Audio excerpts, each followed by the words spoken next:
दोस्तों नमस्कार, स्वागत है आपका परीक्षा खबरी में। आज है 9 अप्रैल 2021। आपको बता दूं कि डिप्टी कलेक्टर एसडीएम की पोस्ट जो है काफ़ी लोग पूछ रहे थे। यूपी पीसीएस 2021 में ये 90 के आसपास हो गई है। अभी और भी बढ़ने की उम्मीद है। 52 के आसपास आपका डिप्टी एसपी का पद इस बार रहेगा। 25 पद रहेंगे एआरटीओ के। बाकी पोस्ट डिटेल पूरी मिल जाएगी, धीरे धीरे बढ़ रही है पोस्ट। तो जब पोस्ट डिटेल मिल जाएगी पूरी कंप्लीट तो हम आपको बता देंगे। आप लोग लगातार देखते रहिए। आरओ के अभी 120 पद हैं 2021 में, वो भी बढ़ने के चांसेस हैं। जब भी बढ़ेंगे आप लोगों को सूचित कर दिए जाएंगे। यूपी पीसीएस 2020 के रिजल्ट्स 10 दिन 15 दिन के अंदर आ जाएंगे। तो आप लोगों को जिन्होंने इंटरव्यू दिया है शुभकामनाएं। चलिए आइए आज की महत्वपूर्ण खबरों को देख लेते हैं। ब्रिक्स जो संगठन है, ऑर्गेनाइजेशन है, उसके वित्त मंत्रियों की बैठक हुई है अभी। इसकी अध्यक्षता भारत ने की। आपको पता है इस बार भारत ब्रिक्स सम्मेलन की अध्यक्षता करेगा, शिखर सम्मेलन की। ये वित्त मंत्रियों की बैठक थी। शिखर सम्मेलन क्या होता है? जो शीर्ष स्तर का व्यक्ति होता है किसी देश का, वो जब बैठक में भाग लेता है तो शिखर सम्मेलन हो जाता है। तो भारत ने हाल ही में ब्रिक्स वित्त मंत्रियों की बैठक की मेजबानी की। यह 2021 में भारत की अध्यक्षता में पहली ब्रिक्स बैठक थी। 2021 ब्रिक्स अध्यक्ष के रूप में भारत का उद्देश्य निरंतरता, समेकन और आम सहमति के आधार पर अंतर ब्रिक्स सहयोग को मजबूत करने पर ध्यान केंद्रित करना है। ब्रिक्स मेजबान के रूप में अगर भारत को देखें तो भारत वर्ष 2021 के लिए ब्रिक्स बैठक की मेजबानी करेगा। 2021 ब्रिक्स शिखर सम्मेलन समूह की 13वीं शिखर बैठक है। यह तीसरी बार है जब भारत ब्रिक्स शिखर सम्मेलन की मेजबानी कर रहा है। ये दोनों महत्वपूर्ण है। एक तो 13वां ब्रिक्स सम्मेलन और भारत तीसरी बार मेजबानी कर रहा है। इससे पहले भारत ने 2012 में और 2016 में ब्रिक्स शिखर सम्मेलन की मेजबानी की थी। ब्रिक्स की बात करें तो ब्रिक्स में ब्राज़ील, रूस, भारत, चीन और दक्षिण अफ्रीका शामिल हैं। और इसी क्रम में ब्रिक्स का जो अध्यक्षता है वो भी बदलता रहता है, क्रम भी उसका। तो पिछली बार रूस में हुआ था येकातेरिनबर्ग में, इस बार भारत में हुआ। हालांकि पिछली बार वो जो सम्मेलन हुआ था वर्चुअल हुआ। भारत में नवंबर में जो सम्मेलन होगा, उम्मीद है कि ये वर्चुअल ना होकर के, जैसा कि अभी समय चल रहा है वो तो कठिन है बताना कि नवंबर तक क्या स्थिति रहेगी, तो देखा जाएगा। लेकिन इस बार अध्यक्षता भारत करेगा। पहला ब्रिक्स सम्मेलन वर्ष 2009 में रूस के येकातेरिनबर्ग में आयोजित किया गया था और वहीं पर ब्रिक्स की स्थापना भी 2009 में हुई थी। तब ये ब्रिक कहा जाता था। साउथ अफ्रीका इसमें 2010 में शामिल हुआ। 2011 में पहली बार इस बैठक में शामिल हुआ था। 2010 में दक्षिण अफ्रीका ब्रिक्स समूह में शामिल हुआ। इससे पहले इस समूह को ब्रिक कहा जाता था। इसमें वैश्विक जनसंख्या का 40% से अधिक और वैश्विक सकल घरेलू उत्पाद का 25% है। जब भी मुख्य परीक्षा में लिखेंगे तो ये दोनों आंकड़े मस्ट हैं लिखना ब्रिक्स के बारे में। 2020 में ब्रिक्स के न्यू डेवलपमेंट बैंक ने के $1 बिलियन अमेरिकी डॉलर की मंजूरी दी थी, ठीक है, 2020 में। तो कोरोना काल में संकट से उबारने के लिए $1 बिलियन अमेरिकी डॉलर की मंजूरी ब्रिक्स के न्यू डेवलपमेंट बैंक ने दी थी। आगे बढ़ेंगे। यूएई के पहले परमाणु ऊर्जा संयंत्र का वाणिज्यिक संचालन शुरू हुआ है। ध्यान रखिएगा, संयुक्त अरब अमीरात की राजधानी अबू धाबी के अल ढफरा क्षेत्र में, अल ढफरा क्षेत्र ध्यान रखिए कहाँ है, अबू धाबी संयुक्त अरब अमीरात में, उसमें स्थित बाराकाह परमाणु ऊर्जा संयंत्र काफ़ी चर्चा में रहा। पहला है, यूएई का पहला परमाणु ऊर्जा संयंत्र है। इसका वाणिज्यिक संचालन शुरू हो गया है। संयुक्त अरब अमीरात का पहला परमाणु ऊर्जा संयंत्र है। कौन, क्या नाम है? बाराकाह। इस परमाणु संयंत्र के पूरा होने पर इसमें कुल क्षमता के 5,600 मेगावाट के साथ 4 रिएक्टर होंगे जो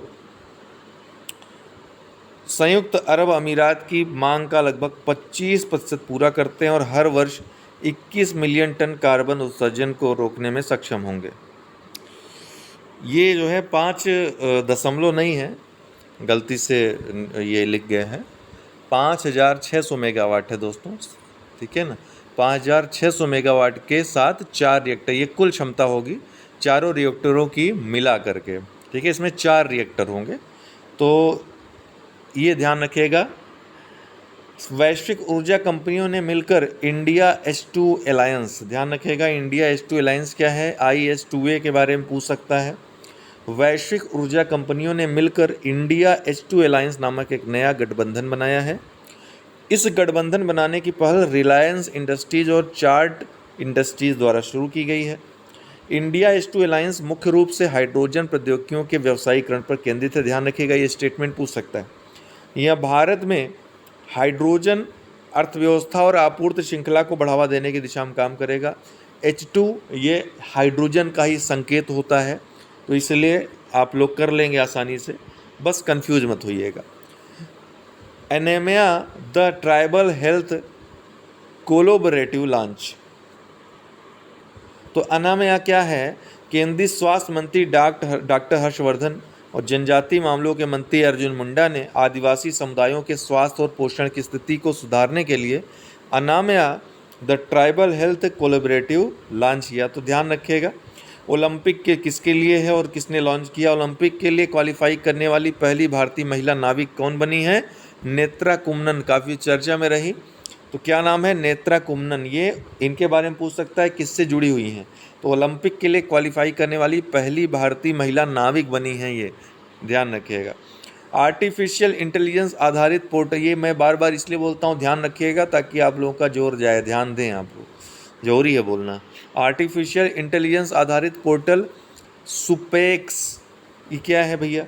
हाल ही में भारत के मुख्य न्यायाधीश ने एक आर्टिफिशियल इंटेलिजेंस आधारित पोर्टल सुपेस लॉन्च किया है। इसका उद्देश्य कानूनी अनुसंधान के लिए न्यायाधीशों की सहायता करना है। ये उद्देश्य याद रखिएगा। सुपेस का पूर्ण रूप है supreme court portal for assistance in courts efficiency. यह प्रासंगिक तथ्यों और कानूनों को एकत्र करता है और उन्हें न्यायाधीशों के लिए उपलब्ध कराता है। जो लोग PCS जे या APO का एग्ज़ाम दे रहे हैं, फुल फॉर्म याद रखिएगा, पूछ सकता है सुपेस का, supreme court portal for assistance in courts efficiency.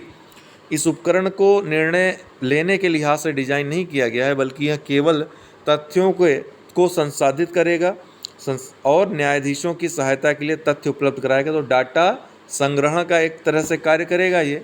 इसके बारे में पूछ सकता है अगर स्टेटमेंट आ जाए कि यह निर्णय लेने के लिए डिज़ाइन किया गया है, तो वो गलत हो जाएगा स्टेटमेंट। इसी तरह के प्रश्न बनते हैं। प्रारंभ में इसका प्रयोग बम्बई और दिल्ली उच्च न्यायालय के न्यायाधीशों द्वारा प्रायोगिक आधार पर किया जाएगा। करंट क्विज में देख लेते हैं, किस राज्य ने किराया और किराएदारी समझौतों को विनियमित करने के लिए एक अध्यादेश को मंजूरी दी है, जिसे जनवरी 2021 में प्रख्यापित किया गया था। देखिए, काफ़ी लोगों के स्क्रीन जो हैं वो उसमें सही चित्र नहीं दिखता होगा, सही दिखता नहीं होगा, धुंधला दिखता होगा। तो उसका कारण है कि या तो आपका नेट बहुत कमज़ोर है या फिर आपको जो है उसकी क्वालिटी बढ़ानी होगी। तो क्वालिटी बढ़ाने के लिए ये ऊपर जाकर मैं ये जगह आपको दिखा दे रहा हूँ। यहाँ पर जाइएगा, यहाँ पर एक 3 बिंदु इस टाइप के बने होंगे, यहाँ क्लिक करेंगे तो क्वालिटी आ जाएगा। क्वालिटी को बढ़ा लीजिए, 144 होगा आपका निश्चित रूप से, उसको 360 कम से कम कर लीजिए। 240 में भी दिखाई पड़ जाएगा। 140 में थोड़ा सा कोई भी चित्र आपको सही से दिखाई नहीं पड़ेगा, खासकर लिखे हुए जो शब्द हैं वो थोड़े से मुश्किल होते हैं दिखने। चलिए, धुंधले दिखाई पड़ते हैं। तो किस राज्य ने किराया और किराएदारी समझौतों को विनियमित करने के लिए एक अध्यादेश को मंजूरी दी, जिसे जनवरी 2021 में प्रख्यापित किया गया था? उत्तर प्रदेश सरकार ने। उत्तर प्रदेश मंत्रिमंडल ने Uttar Pradesh regulation of urban premises tenancy ordinance 2021 को मंजूरी दे दी है। इसका उद्देश्य किराएदारी के विवादों को कम करना है, क्योंकि यह एक संपत्ति को किराए पर लेने के लिए अनुबंध पर हस्ताक्षर करना अनिवार्य बनाता है। वर्तमान कितने समय के लिए लेना है, ये सब। वर्तमान कानून के तहत संघर्ष समाधान के लिए कोई स्पष्ट तंत्र नहीं है। इसे जनवरी 2021 में राज्य में प्रख्यापित और लागू किया गया था। फुटबॉल को संचालित करने वाली संस्था फीफा ने निम्नलिखित में से किस देश के फुटबॉल फेडरेशन को सस्पेंड कर दिया है? ध्यान रखिएगा, पाकिस्तान के फुटबॉल फेडरेशन को सस्पेंड कर दिया गया है। तो बहुत एक महत्वपूर्ण ये भी खबर है। फुटबॉल को वैश्विक स्तर पर संचालित करने वाली संस्था फीफा ने अहम फैसला लेते हुए 7 अप्रैल 2021 को पाकिस्तान फुटबॉल फेडरेशन को सस्पेंड कर दिया है। उन्होंने यह फैसला तीसरे वर्ग के दखल के कारण दिया है। इसके अलावा फीफा के चार्ड फुटबॉल एसोसिएशन को भी निलंबित करने का फैसला। तो चार्ड फुटबॉल एसोसिएशन भी निलंबित हो गया है, तो अगर पाकिस्तान ना आए तो चार्ट भी आए तो भी लगा देंगे, दोनों आए तो दोनों हो जाएगा। पाकिस्तान फुटबॉल फेडरेशन को तीसरे पक्ष की दखलंदाजी की वजह से 4 वर्ष में दूसरी बार सस्पेंड किया गया है। टोक्यो ओलंपिक 2021 से हटने वाला पहला देश निम्नलिखित में से कौन बन गया है? तो उत्तर कोरिया। उत्तर कोरिया ने कहा है कि कोरोना महामारी के कारण वह टोक्यो ओलंपिक में भाग नहीं लेगा। उत्तर कोरिया के खेल मंत्रालय की एक वेबसाइट ने कहा कि 25 मार्च को राष्ट्रीय ओलंपिक कमेटी की बैठक के दौरान यह फैसला लिया गया। सदस्यों का मानना था कि कोरोना महामारी के बीच खिलाड़ियों की सुरक्षा अहम है। वहीं तैराकी की वैश्विक संस्था फीना ने कहा कि 18 से 23 अप्रैल तक टोक्यो में होने वाले विश्व कप को रद्द कर दिया गया है। ध्यान रखिएगा, टोक्यो में होने वाले विश्व कप को पहले ही रद्द किया जा चुका है, जो 18 से 23 अप्रैल को संभावित था होना, क्योंकि कोरोना फिर से फैलने लगा है। अब देखेंगे इस बार भी संकट में आ गया है कि टोक्यो ओलंपिक हो पाएगा कि नहीं, आने वाले समय में देखा जाएगा। कहीं ऐसा ना हो कि बड़े बड़े देश बायकॉट कर दें, उसके बाद ओलंपिक को फिर से एक साल आगे बढ़ाना पड़े। ऑलरेडी 2020 में होना था, 2021 कर दिया गया था। तो जय हो स्टडीज़ से जुड़ने के लिए आप लोगों को बहुत बहुत धन्यवाद। ये कॉन्टैक्ट नंबर है, व्हाट्सअप नंबर है, संपर्क करके जुड़ सकते हैं। किसी भी हमारे कोर्स से हमारा टेस्ट शेड्यूल्ड है, आप लोग देख सकते हैं। 12 टेस्ट शेड्यूल हैं, प्लस अदर टेस्ट आपको दिए जाएंगे, ज़रूरी टेस्ट, जो आप सॉल्व करके अपनी सफलता को सुनिश्चित कर सकते हैं। क्रैश कोर्स में जुड़कर भी सारे लाभ आप ले सकते हैं। क्रैश कोर्स 30 दिन का कोर्स है, जो आज से शुरू हो रहा है। प्रतिदिन 10 सबसे महत्वपूर्ण प्रश्न डिस्कस किए जाएंगे वहाँ पर, जो आपकी परीक्षा चूँकि डेट नज़दीक है तो उसमें डायरेक्ट आपको प्रभावित करेंगे सकारात्मक रूप से। तो अन्य कोई जानकारी लेने के लिए हमारे ग्रुप में उत्कर्ष द्विवेदी टेलीग्राम ग्रुप है, जाकर जुड़ सकते हैं, कोई भी जानकारी वहाँ ले सकते हैं। और जय हो स्टडी ग्रुप जो टेलीग्राम पे है, उसमें चैनल में अवश्य आप लोग ज्वाइन कर लें। नीचे डिस्क्रिप्शन बॉक्स में लिंक भी दिए हुए हैं।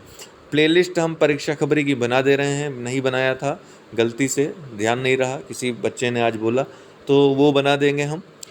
और कुछ अगर आपको जानकारी चाहिए तो पूछ सकते हैं, कमेंट बॉक्स में भी कमेंट कर सकते हैं। बहुत बहुत धन्यवाद।